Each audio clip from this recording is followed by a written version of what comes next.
జై శ్రీకృష్ణ. ఆలయంలో ప్రతి భక్తుడు కలిసి తమ దేవుణ్ణి పూజించి గంటను మోగిస్తారు. ఆలయంలోని దేవతా విగ్రహం ముందు జపం చేస్తే కోరికలు త్వరగా తీరుతాయని నమ్మకం. గుడిలో అందరూ తమ కోరికలను దేవుడి ముందు ఉంచి నమ్మకంతో గంట కొడతారు. చిన్న పిల్లలు గణగణమని శబ్దంతో ఆకర్షితులవుతారు.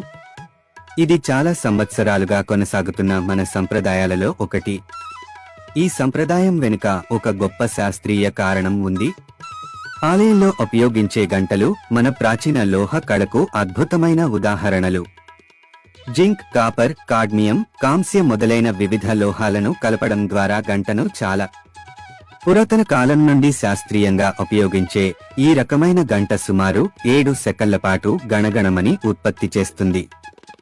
దేవాలయంలోని గంటల నుండి ఉత్పత్తి చేయబడిన ఈ గణగణమని మనిషి యొక్క ఎడమ మరియు కుడి మెదడు